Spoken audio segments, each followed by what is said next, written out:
If someone had told me my first lesson would be in a billionaire's tent, with no one but her, I would have thought it was a mistake. The spray wand feels like a brick in my grip as I watch another quarter vanish into Murphy's car wash. They call me Dr. Lila Carter on campus. Right now I'm just a broke academic feeding coins to a hungry machine. My Honda looks like it crawled through a dust storm, because it has, 3 times this month, chasing leads for research that doesn't pay. The tenure committee wants deliverables. Deliverables need funding. I have neither. Damn thing's busted again. I nudge the soap dispenser with my foot and regret it instantly when pain zings my toe. A weak froth slicks only the front bumper. Behind me, an engine purrs like a spoiled cat. I glance over, a spotless white Porsche slides into the next bay. The driver steps out, blonde confidence, designer jeans that probably cost more than my rent, watching me wrestle with the dead equipment. Blue eyes skim my faded university sweatshirt, mud-caked sneakers, the mental math of whether I've got enough quarters left to rinse. Need a hand? Her voice wears the easy polish money buys. I'm fine. The lie is bitter. I'm absolutely not. She comes closer, a trace of expensive perfume catching on the chill air. Machine's been down all week. I usually share my bay. I want to refuse. Pride is the one thing I still fully own, but my car looks like an archaeological find and walking away now means sacrificing 6 hard-earned quarters. Thanks, I manage, the word rough in my throat. She gestures toward her bay. I'm Ava Sinclair. Lila. I don't offer my last name. Something about her makes me want to keep my distance. Her spray gun works perfectly. Water hits my car with satisfying pressure, washing away layers of El Paso dust. I'm focused on scrubbing when she speaks again. You teach at UTP? I nod, not trusting my voice. How did she know? The sweatshirt. She smiles, catching my confusion. My cousin went there. We work in companionable silence. She handles the rinse while I attack stubborn mud with a brush that's seen better decades. When we finish, my car looks almost respectable. What do you teach? Ava asks as I dig for my keys. History. Ancient civilizations mostly. Her eyes light up with genuine interest. Aztecs, Mayans, some more focused on trade routes and artifact recovery. I turn the key. Nothing happens. Dead battery. I try again. The engine makes a sound like dying cattle. Probably the alternator or the transmission. Could be anything. Ava's already pulling out her phone. I know a guy. I can handle it. The words come out sharper than intended. She looks at me for a long moment, those blue eyes seeing too much. When's the last time you ate? The question catches me off guard. I realize I can't remember. There's a diner across the street. My treat. Every instinct screams, no. I don't take charity, especially from women who drive cars worth more than I make in 2 years. But my stomach chooses that moment to growl audibly. Just coffee, I concede. She smiles and something flutters in my chest that has nothing to do with hunger. An hour later, I've somehow agreed to let her pay for a tow truck and given her my number. Sitting across from her in that cracked vinyl booth, watching her laugh at my stories about hapless graduate students, I almost forget the vast canyon between our worlds. Almost her manicured fingers rest on the table between us. No calluses from digging through archives or scraping dirt from pottery shards. No ink stains from grading papers until midnight. When the tow truck arrives, she insists on following me home to make sure I get there safely. I watch her Porsche disappear into El Paso's afternoon heat, knowing I'll probably never see her again. My phone buzzes with a text from an unknown number. Coffee tomorrow? Same place. I stare at the message, thumb hovering over the reply button, wondering what the hell I'm getting myself into. The university library closes at midnight, but I have keys, theoretically for emergency research access. Tonight, I'm hiding from my landlord. 3 overdue notices sit in my mailbox. The eviction letter's probably waiting, too. I've been sleeping in my office more often than my apartment anyway. Dr. Carter. I spin around, knocking over my coffee. Ava Sinclair stands between the history stacks, looking completely out of place in designer boots and a leather jacket that probably costs more than my car's worth. How did you get in here? My voice echoes off empty shelves. Security guard. I told him I was your research partner. She moves closer and I catch that same expensive scent from yesterday. We need to talk. I'm working. I gesture at the scattered papers. Medieval trade route maps. Useless academic stuff that won't pay rent. On what? Against my better judgment, I explain. Aztec gold roots through El Paso. Spanish Conquistador records. Archaeological evidence of hidden treasure caches in the desert. Her blue eyes sharpen with interest. You've actually found locations. Theoretical locations based on historical analysis. I shrug. University won't fund excavation. Too speculative. Ava leans against my desk studying my research. What if funding wasn't an issue? Then I'd be rich instead of facing eviction. She's quiet for a moment, considering I have a proposition. I laugh bitterly. Let me guess. You want to buy my research? I want to hire you. The words hang between us like a challenge. I study her face, looking for the catch. I recover artifacts. Legally, she adds quickly. Private collectors, museums, sometimes insurance companies for stolen pieces, treasure hunting, professional artifact recovery. Her smile is sharp. Your historical expertise could help locate items that have been missing for centuries. And you'd pay me for this? She names a figure that makes my head spin. More money than I make in 6 months. Why me? Because you're brilliant and because you need the money. The brutal honesty stings. I don't need charity. This isn't charity. It's business. She stands, straightening her jacket. I need someone who understands historical context. You need financial stability. I want to refuse. Every fiber of my academic integrity rebels against working for some rich woman's treasure hunting hobby. Another overdue notice crumples under my elbow. One project I hear myself saying, trial basis. Her smile lights up the dim library. Deal. 2 days later, I'm sitting in her mansion, trying not to gape at the casual wealth surrounding me. Original artwork lines the walls. Actual archaeological treasures sit on shelves like decorations. Impressive, right? Ava settles beside me on a leather couch that probably costs more than my annual salary. Overwhelming. I'm afraid to touch anything. She opens a laptop, pulling up satellite images of the desert outside El Paso. Based on your research, I've identified 3 potential sites. I lean closer to examine the screen, and our shoulders brush. The contact sends an unexpected jolt through me. This one. I point to a section near the Franklin Mountains. Spanish records mention a supply cache here. Accessible by vehicle? Barely. We'd need to hike the last few miles. Ava's already making notes. When can we start? You mean we? I don't send people into the desert alone. Her eyes meet mine. Besides, you know the historical context. I know the recovery techniques. We spend the next hour planning logistics, equipment lists, safety protocols, legal permits. She handles everything with professional efficiency that impresses and intimidates me. Hungry? She asks as evening shadows lengthen. I should go stay. The word comes out softer than she intended. I mean, it's late. And we still have work to do. She orders takeout from some expensive place I've never heard of. We eat from actual china plates while discussing 16th century Spanish military tactics. Why history? She asks. Pouring wine that probably costs more than my textbooks. Family couldn't afford college. Military paid for my education. I don't mention the years of struggle afterward. You archaeology degree. Then my parents died. Her voice goes flat. Left me enough money to do whatever I wanted. So you chose treasure hunting. I chose adventure. She meets my eyes. What did you choose? Survival. Something shifts in the air between us. The conversation gets personal, intimate in ways that make my pulse quicken. When she leans closer to point out something on the map, I catch myself studying the curve of her lips, wondering what they'd feel like against mine. Lila. Her voice is barely a whisper. We shouldn't, but I don't move away. Probably not. Her hand touches my cheek. The kiss is soft, tentative, testing boundaries we probably shouldn't cross.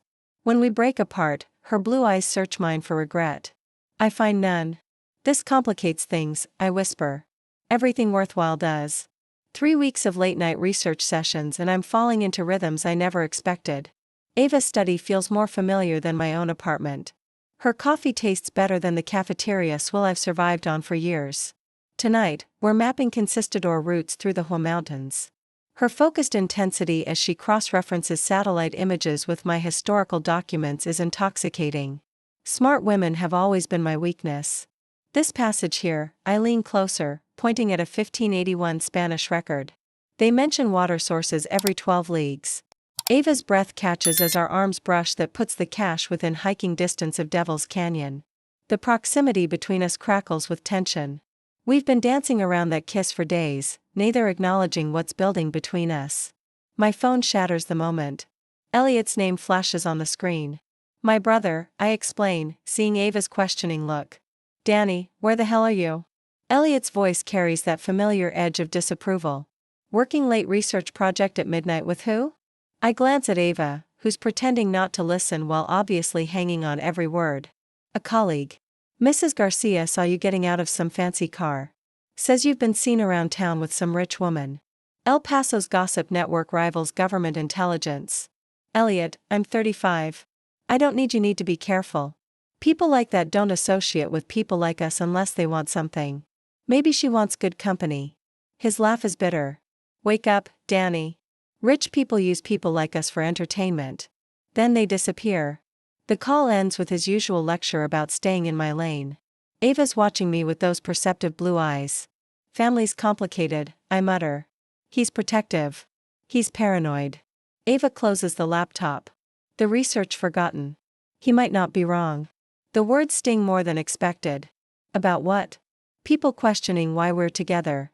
Her voice goes careful. I don't exactly blend in your world. What world? The world of broke academics and ramen dinners. The real world. She stands, moving to the window overlooking her manicured garden where people work for everything they have. So, you're slumming it with me? She turns, eyes flashing. That's not what I meant. But the seed of doubt is planted. I study her expensive clothes, her casual confidence, the way she throws money around without thinking. When she suggested I needed better research materials, she bought me a laptop worth more than my monthly salary. When my car broke down again, she offered to buy me a new one. Maybe Elliot is right, Lila. Her voice goes soft. I should go. Stay. She crosses the room, stopping just close enough that I can smell her perfume. Please. The vulnerability in that one word undoes me. Your world and mine don't exactly align, I whisper. So, we create our own. Her hand finds my cheek, thumb tracing my jawline with devastating gentleness. Ava, I know this is complicated. Her lips brush my ear. But I can't stop thinking about you. Neither can I. That's the problem. When she kisses me this time, there's nothing tentative about it. Months of loneliness and longing pour into the contact. Her hands tangle in my brown hair as mine grip her shoulders, pulling her closer. We break apart, breathing hard. This is insane. I whisper against her lips completely. But we don't stop. Can't stop. The next morning brings reality crashing back. Ava announces we're attending a charity gala where her presence is expected. She needs a date. I don't have anything to wear to events like that. We'll fix that. The shopping trip is surreal. Ava leads me through boutiques where individual dresses cost more than my rent. She selects options like she's curating an art collection, evaluating colors against my skin tone with professional precision. Try this. She hands me a midnight blue dress that feels like liquid silk. In the fitting room mirror, I barely recognize myself. The woman looking back appears confident, sophisticated, like she belongs in Ava's world. You look beautiful. Ava's reflection appears behind mine. For a moment, I believe her. The gala is everything I feared. El Paso's elite circulate through a hotel ballroom, discussing investment portfolios and European vacations like others discuss weather. I recognize names from newspaper society pages. Ava guides me through conversations with practiced ease, her hand resting possessively on my lower back. I smile and nod, feeling like an imposter in borrowed clothes. And what do you do? Asks a woman dripping in diamonds. I teach history at UTEP. Her smile goes polite and distant. How interesting. The dismissal is subtle, but clear. I'm not worth her attention. Ava notices her grip tightening protectively. Dr. Carter is an expert on Spanish colonial history. Her research has identified previously unknown archaeological sites. Oh, the woman looks mildly impressed. Like treasure hunting. Heat floods my cheeks. Academic research, but the damage is done. I'm officially categorized as Ava's interesting little project. The evening drags on. More polite conversations where I measured and found wanting. More sidelong glances that wonder what Ava sees in the university professor. On the hotel balcony, escaping the suffocating crowd, Ava finds me staring at El Paso's lights. You okay? I don't belong here. You belong wherever you choose to be. I turn to face her, beautiful in her elegant black dress, completely in her element. Do I? Or am I just tonight's entertainment? Pain flickers across her face. Is that really what you think? I think you live in a world where my annual salary wouldn't cover your monthly bills. Money doesn't define worth. Doesn't it? I nod toward the ballroom. Those people looked straight through me. Their opinions don't matter. They're your people, Ava. She steps in, driving me back against the balcony rail. You're my people. Before I can argue, she kisses me with frantic conviction. Her mouth tastes like champagne and promises I'm not sure she can keep. When we separate, the doubt stays. But God, I want to believe her anyway. The desert gear looks out of place in Ava's immaculate garage: tents, dig tools, water purifiers. She's shifting from polished socialite to seasoned treasure hunter right in front of me. Coordinates locked. She tightens her laces, surprisingly adept in field clothes. I'm still adjusting to this version of her, less couture, more competence. The drive to Devil's Canyon takes 2 hours through land that grows emptier by the mile. We talk permits, safety plans, contingencies, professional distance papering over what sparked at the gala. You've done this before, I say, watching her handle the rutted track like muscle memory. 12 years. Started right after college. Steady hands on the wheel. What made you think I was just a rich socialite? The mansion, the Porsche, the charity galas, tools of the trade. She cuts me a glance. Rich collectors trust rich people. But the field? That's where I'm alive. We park where the path ends. The climb ahead looks merciless. Ready? Ava shoulders her pack like she was born with it. 3 hours later, we're deeper into the Mountains than I've ever gone. The GPS pings, we're near the coordinates my research flagged. Spanish logs say the conquistadors cached stores here during the 1581 push. I point at an outcrop that matches the old descriptions. Ava unslings equipment I've only seen in films: ground-penetrating radar, metal detectors, kit that costs more than my car. Something's definitely here. She studies the readings about 3 foot down 15 yards northwest. We work through the afternoon heat, taking turns with shovels while the other monitors for anomalies. The physical labor strips away pretenses. Sweat, dirt, shared effort. Got something? My shovel hits metal. Ava joins me in the hole we've dug. A corroded iron chest emerges from centuries of desert burial. My hands shake as we brush away sand and debris. You did it, she whispers. Your research was perfect. Inside the chest, silver coins blackened with age, religious artifacts, documents wrapped in oiled leather. Exactly what Spanish supply records described. We did it. I correct her. The moment feels surreal. Academic theories proved in sun-baked reality. As sunset paints the mountains orange, we make camp near our discovery. Ava handles the technical aspects with military precision while I document everything for proper archaeological protocols. Hungry? She produces actual food from her pack. Not energy bars, but ingredients for a real meal. You cook, too. Survival skill. Her smile is different out here. More genuine. Fieldwork means self-sufficiency. We eat under stars clearer than anything visible from El Paso.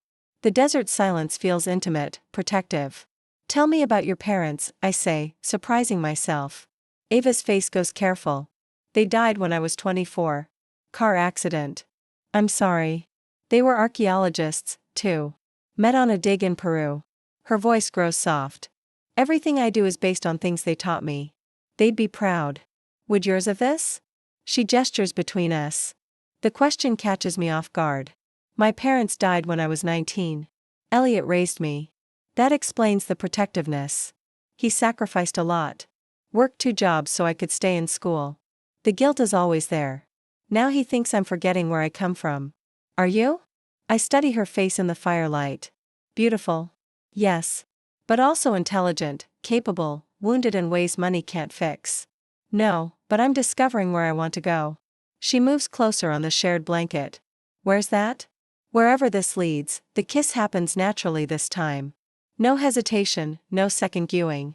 Her lips taste like desert air and possibilities. When we break apart, she traces my cheek with dirt-stained fingers. I've never felt this with anyone. Neither have I. The confession hangs between us like a promise. Later, in the shared tent, our bodies come together with desperate tenderness. Hands exploring newly familiar territory, whispered names lost in desert wind. The physical connection feels inevitable, like everything else has been leading to this moment. Her skin is warm against mine as we move together in the darkness, finding rhythm older than words. Afterward, she holds me close while I trace patterns on her shoulder. Both of us changed by what we've discovered together. Morning brings harsh reality. Ava's phone has 17 missed calls. Clara Stevens. Her voice goes flat reading the caller ID. Who's Clara? Ava hesitates. Someone I used to know. The evasion stings, but we have work to do. The artifact recovery requires careful documentation, proper handling, legal notifications. 3 days later, back in El Paso, the professional success feels hollow. Something shifted in the desert, but Ava's been distant since the phone call started. We should celebrate, she suggests without enthusiasm. Should we? She's studying her phone again.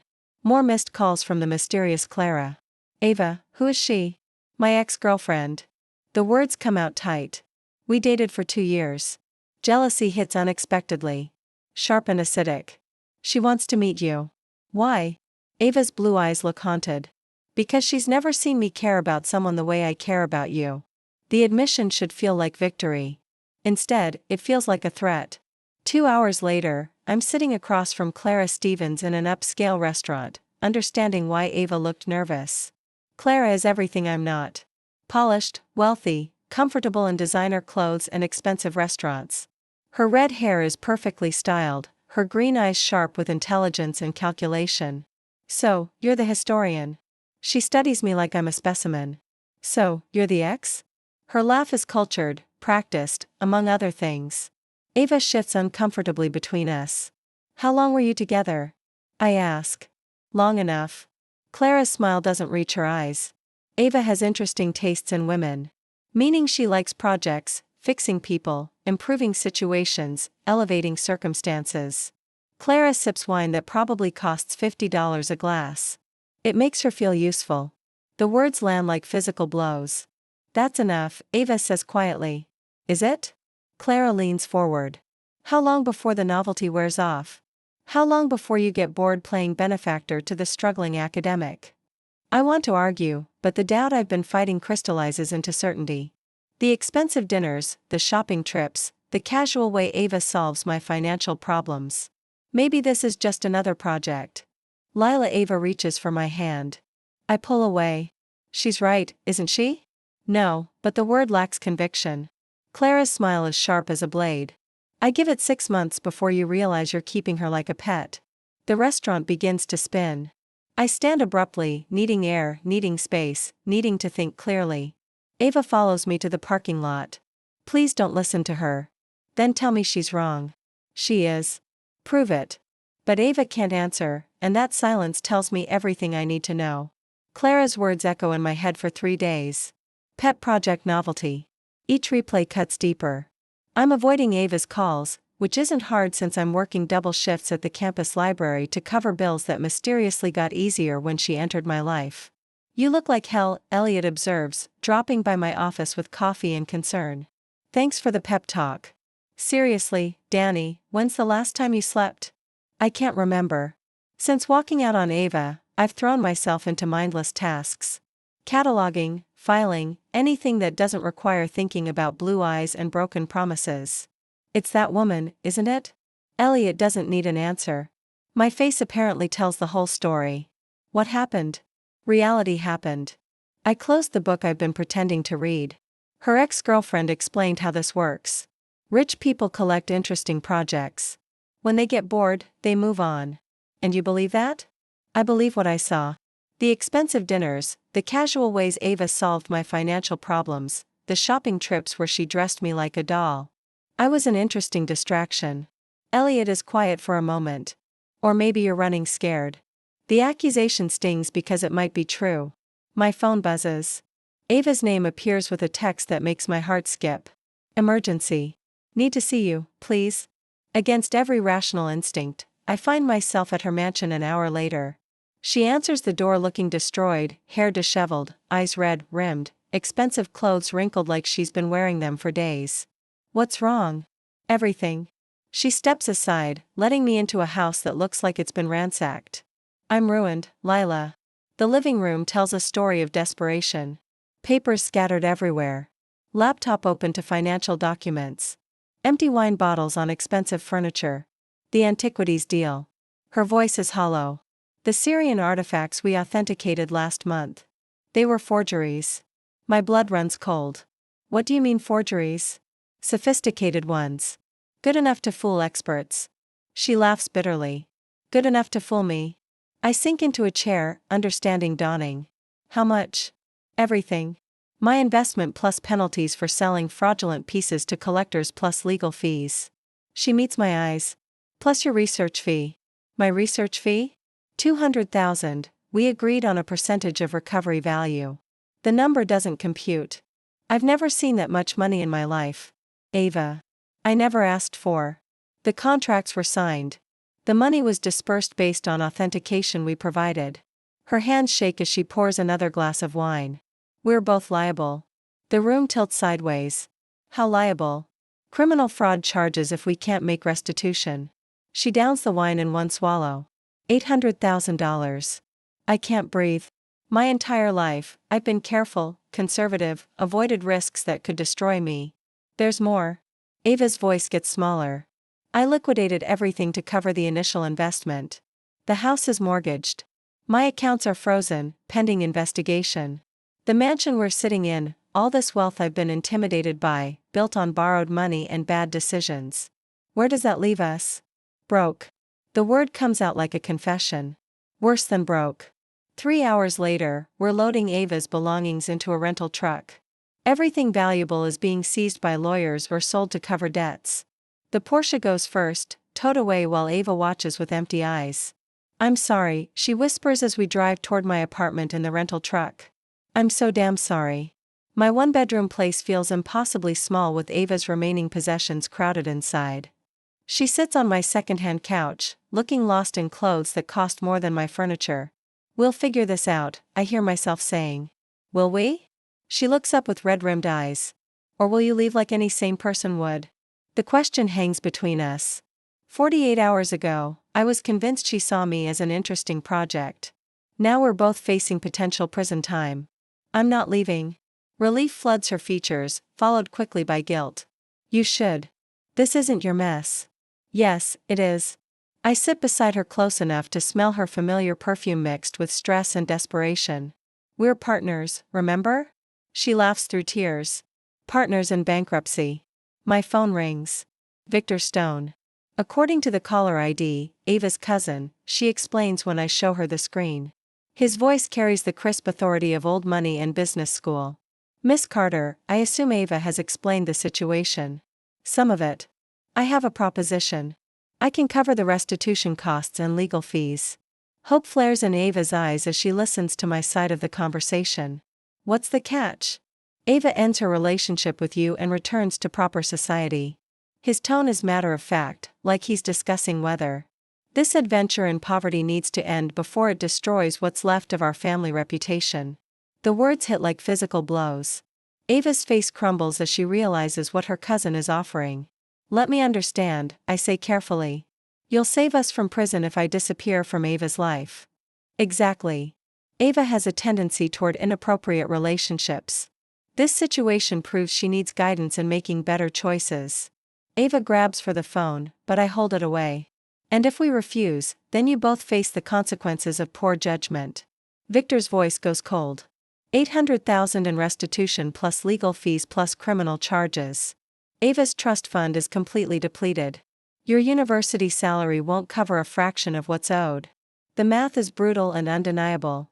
I need time to think. 24 hours, Victor says. After that, the offer expires. The call ends, leaving us staring at each other across an impossible choice. He's done this before, Ava whispers. What do you mean, Clara? 3 years ago, she got into financial trouble.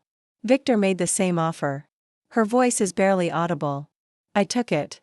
The admission hits harder than I expected. You chose money over her. I chose survival. Tears run down her cheeks. I told myself it was practical, logical, and now she looks at me with desperate blue eyes. Now I know what I lost. Outside my apartment window, El Paso's lights stretch toward a horizon that suddenly feels much smaller. 24 hours to choose between love and survival. I reach for Ava's hand, fingers interlacing with hers. Well, find another way. What if there isn't one? I study her face, seeing past the wealth and privilege to the woman underneath. Brilliant, flawed, human, worth fighting for. Then we go down together. Her smile breaks my heart and heals it simultaneously. Together, she whispers. But neither of us knows what that really means when morning comes. 2 months after Victor's ultimatum, we're living in a reality that makes my old poverty look luxurious. Ava's trust fund is gone. My university salary covers rent and nothing else. We eat ramen and hope. The one-bedroom apartment feels like a pressure cooker.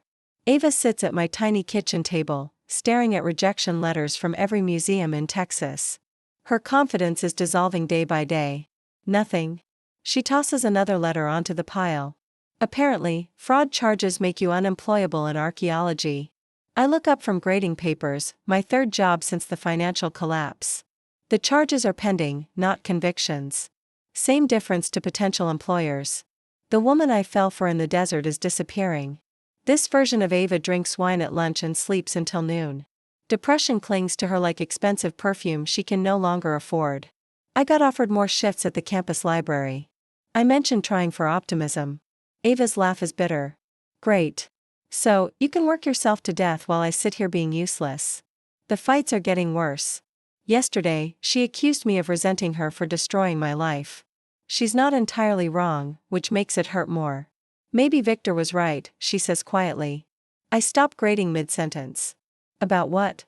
About you deserving better than this. Don't the word comes out sharper than intended? Look at yourself, Lila. You're working 16-hour days to keep us afloat while I contribute nothing. She's right, but hearing it spoken aloud feels like breaking glass. We agreed together. That was before I knew what I was asking of you. My phone buzzes with a text from the department head. Faculty meeting tomorrow. Budget discussions. More bad news. The university is cutting positions and junior faculty are expendable. I might lose the teaching job, too. I admit Ava's face goes white because of me. Because of budget cuts. Because associating with me makes you professionally toxic. She's not wrong. The scandal has followed me around campus like a shadow. Colleagues whisper. Students transfer out of my classes. Academic respectability, the only currency I ever owned, is worthless now. There's a position in Colorado, I say before I can stop myself. Ava's eyes sharpen. What kind of position? Assistant curator at Denver Art Museum. They called last week. The silence stretches between us like a chasm. You should take it. We should discuss it. There's nothing to discuss. Why would you stay? Because I love you, I want to say. But the words feel inadequate against the weight of our circumstances.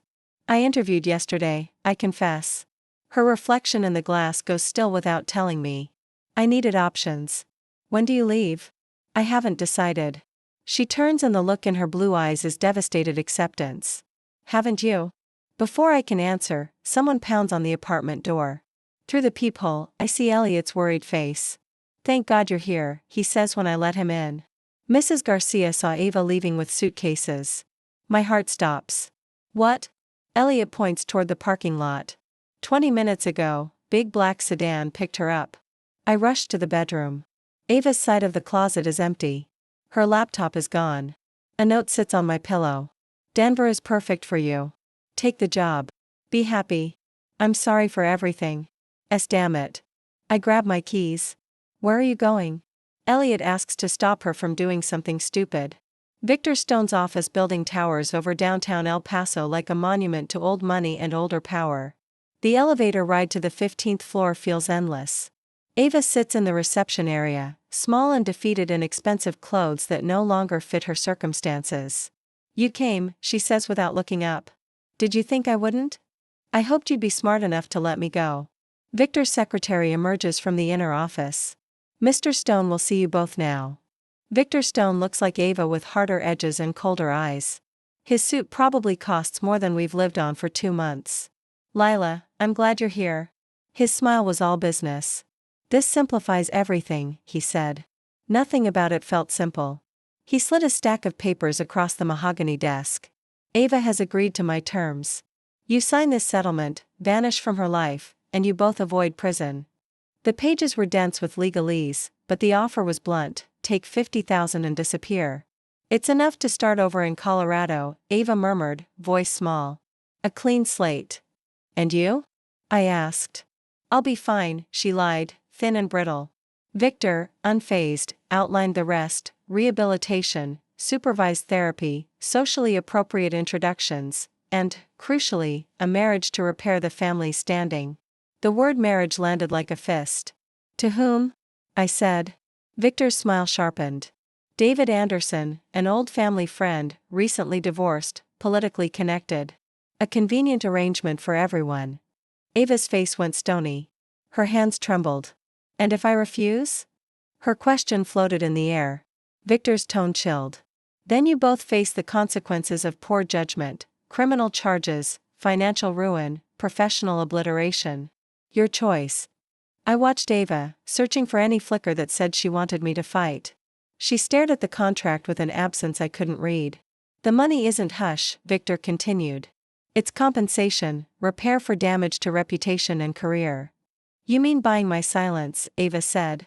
I mean solving a problem efficiently, he corrected. Ava finally looked at me. It's the smart move, Lila. Her voice broke on the word. I reached for the pen, and froze. What did you tell Clara 3 years ago? I asked. That circumstances forced hard choices. Did you believe it then? Ava's composure splintered. I believed whatever was convenient, she admitted, tears spilling down her cheeks. Now I know what matters. Then why are we here? I asked. Her answer was hollow. Because love doesn't pay rent or lawyers or fix a ruined name. I've taken enough from you. Victor checked his watch. The offer expires in 5 minutes. I picked up the pen, feeling the collective weight of expectation. 50,000, a fresh start, shielded from scandal. Ava closed her eyes, braced for the betrayal. Then, go to hell, Victor, I said. His poise wavered. Without another word, I tore the agreement in half. We'll find another way. Ava's eyes flew open. Lila, don't, she began. I pulled her hand and steered her toward the door. Victor's face went icily still. You're making a grave mistake, he warned. It wouldn't be my first, I thought.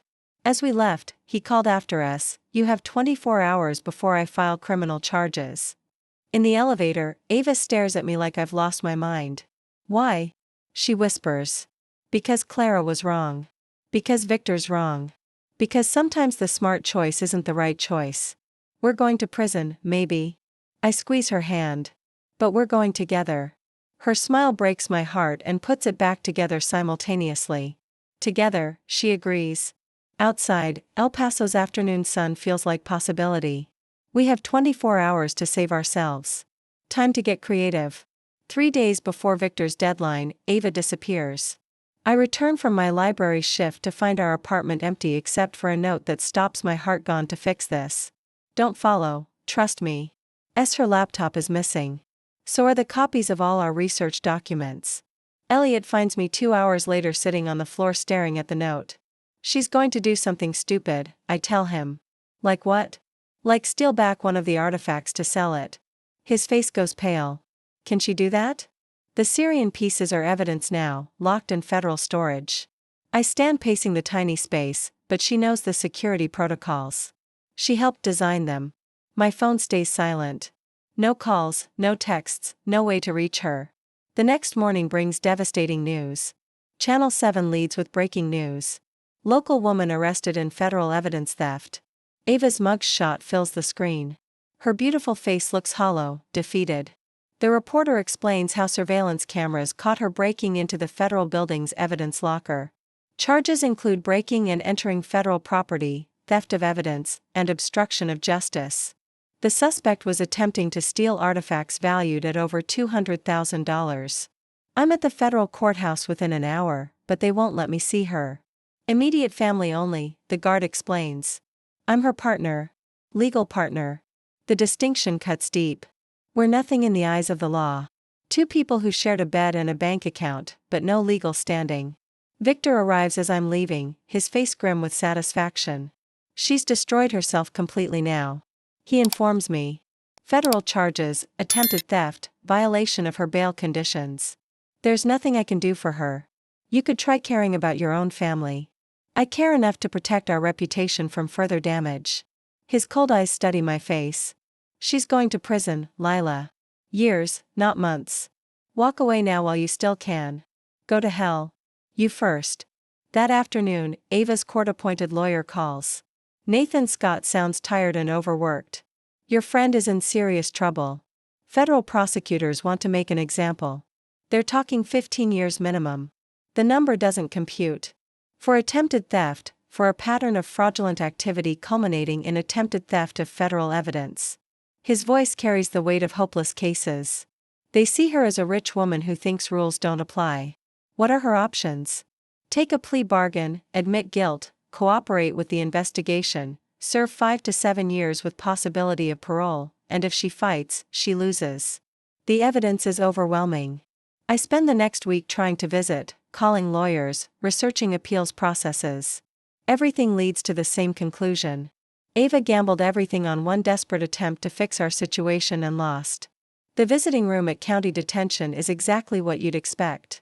Harsh fluorescent lights, plastic chairs, conversations monitored by guards. Ava looks smaller in the orange jumpsuit, her blonde hair limp without expensive products. You shouldn't be here, she says without meeting my eyes. Where else would I be starting over in Colorado living your life? This is my life.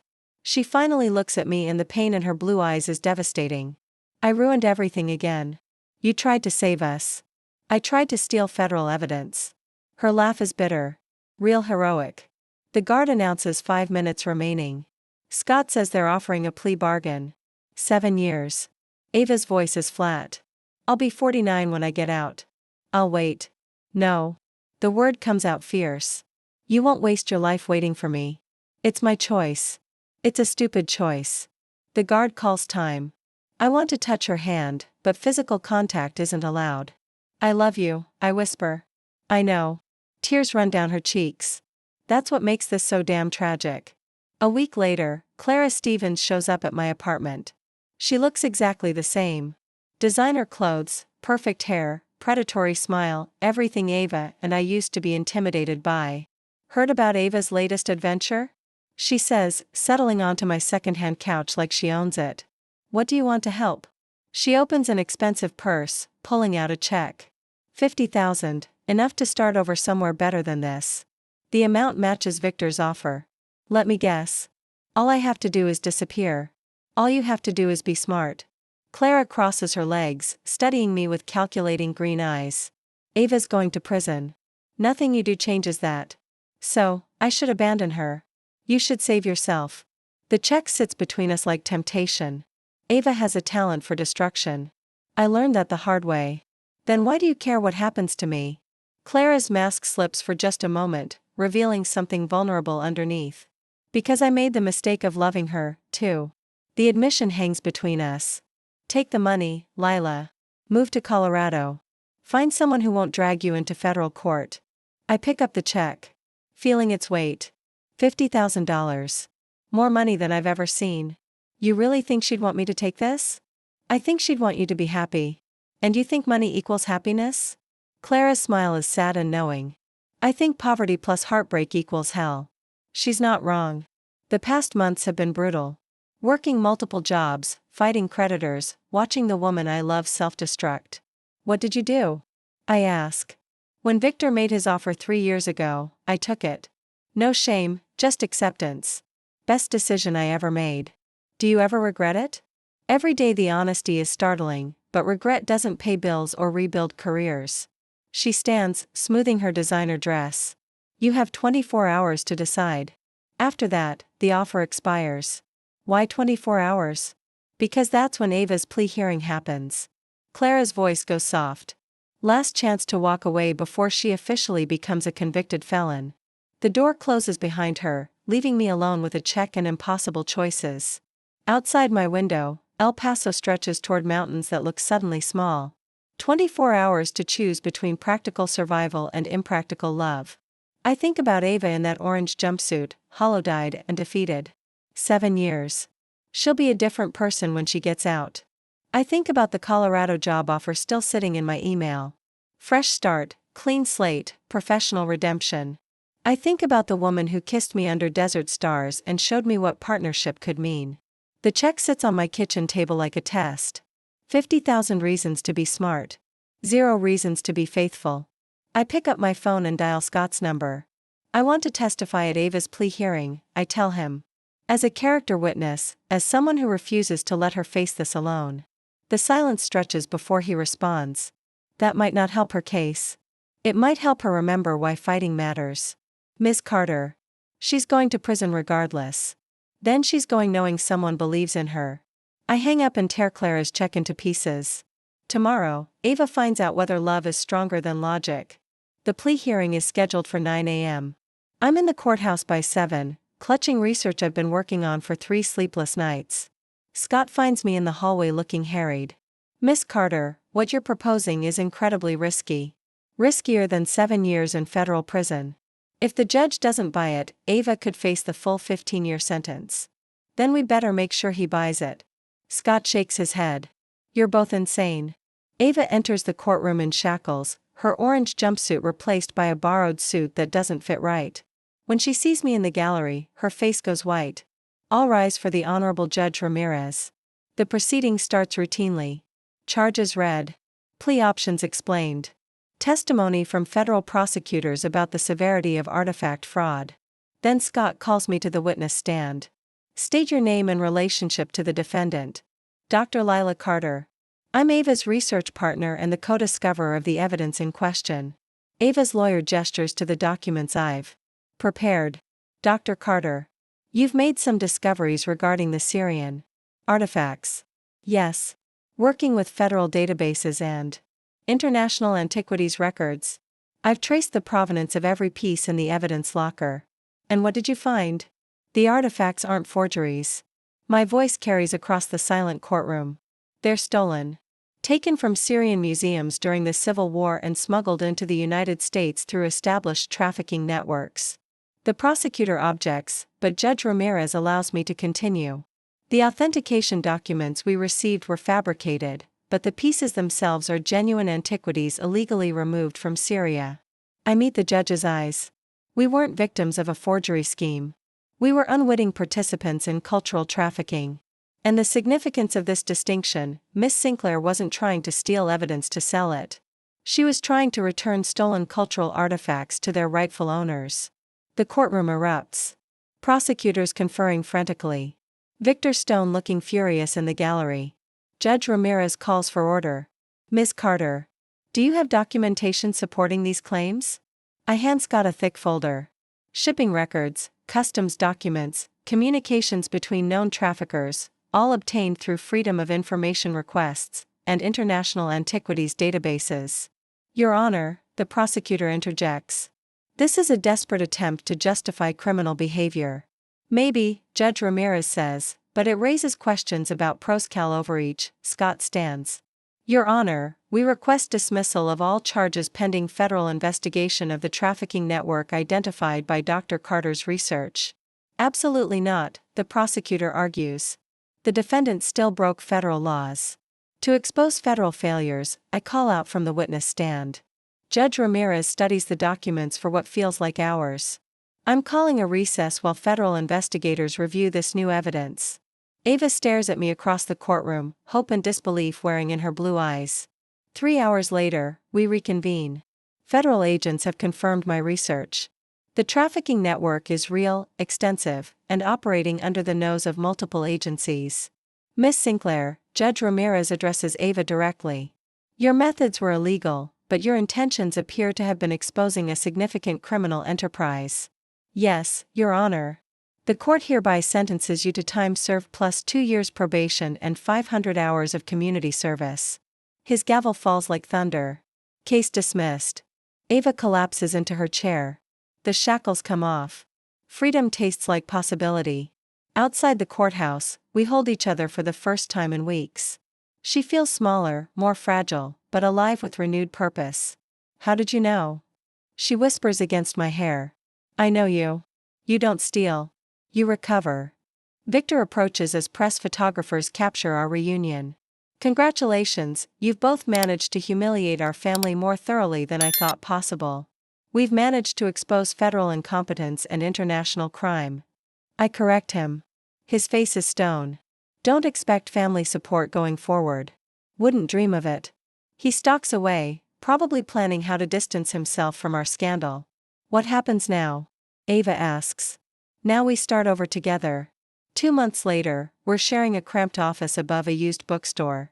Carter Sinclair Historical Consulting reads our painted window sign. Not glamorous, but ours. The Syrian artifact case made national news. Museums, insurance companies, and government agencies started calling. Apparently, our combination of historical expertise and field experience is valuable. Denver Art Museum wants us to authenticate a collection of pre-Columbian artifacts, Ava announces, hanging up the phone. Legitimate this time? That's what they're paying us to determine. We've learned to be careful. Every client gets thoroughly vetted. Every artifact gets exhaustively researched.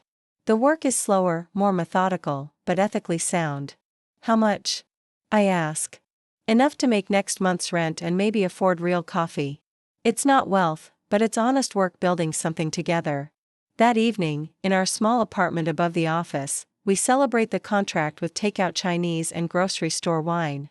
Ava looks healthier now, the hollow desperation replaced by cautious optimism. I have something for you, she says, pulling out a small box. Inside is a simple silver ring. Nothing like the expensive jewelry she used to buy. It's not much, she says nervously. It's perfect. We can't afford a wedding or a honeymoon or anything resembling normal. When have we ever been normal? She slides the ring onto my finger. It fits exactly right. Partners, she asks. Partners. The kiss tastes like promises we might actually be able to keep this time. Later in our shared bed, we make love with the desperate tenderness of people who've learned how easily everything can disappear.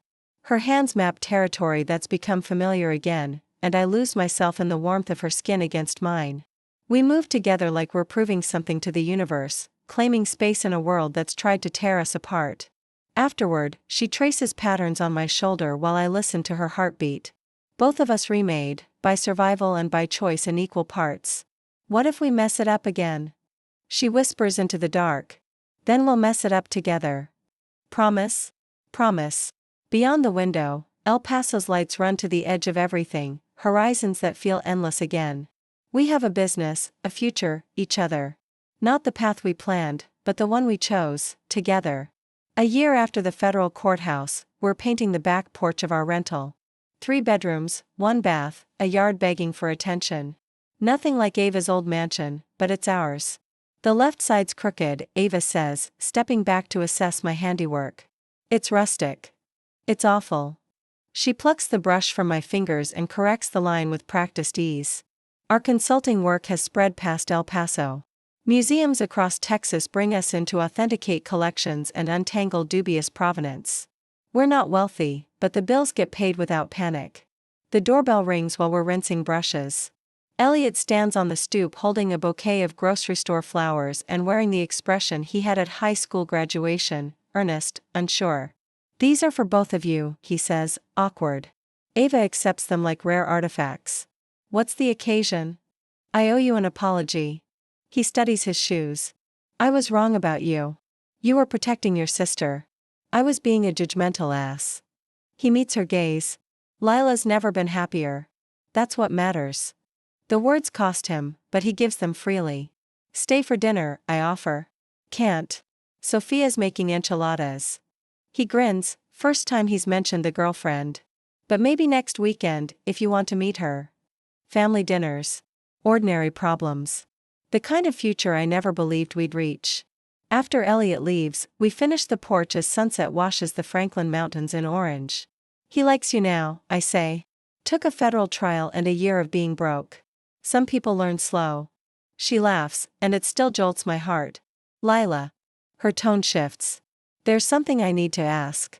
She fidgets with paint-smeared fingers, nervous in a way that isn't like her. What? We've been through hell together. Lost everything, gained it back, built something new. She takes a shaky breath. I love you more than I thought possible. I love you, too. I know we can't afford much, and I know traditional isn't really our style. She pulls a small box from her pocket, but I want everyone to know we're permanent. The ring inside is simple white gold set with a small diamond that catches the last sunlight. Ava Sinclair, are you proposing to me in our backyard while covered in paint? I'm proposing to you exactly where we are. Messy, imperfect, real. Tears blur my vision as she slides the ring next to the silver band she gave me months ago. Yes, I whisper. Obviously, yes. The kiss tastes like paint fumes and forever. We can't afford a big wedding, she says against my lips. Good thing I don't want one.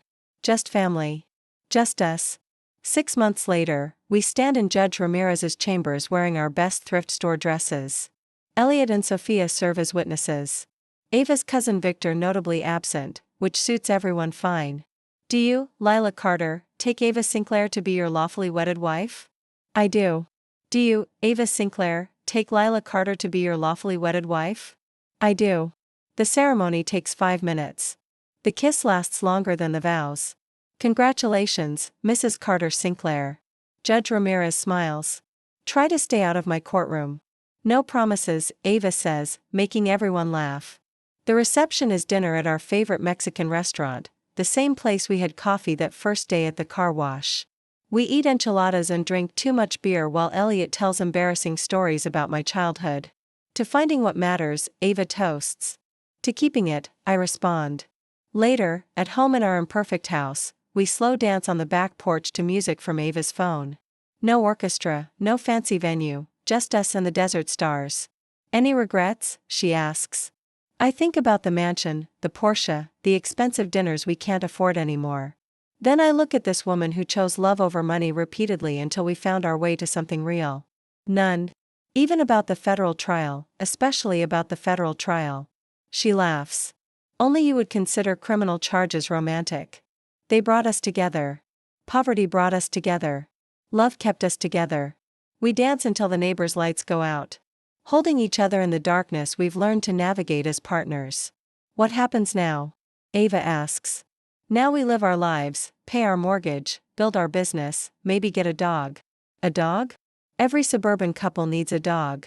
We're suburban now. I gesture at our house, our yard, our absolutely ordinary life. Apparently, I love suburban, she declares solemnly. Even without the Porsche, especially without the Porsche. In the distance, El Paso's lights spread toward mountains that no longer intimidate me. We're part of this city now, rooted in ways that have nothing to do with wealth or status. Lila Sinclair Carter. Ava tests the combined name. Ava Carter Sinclair, I counter. We'll figure it out. We always do. The future stretches ahead. Uncertain, but ours.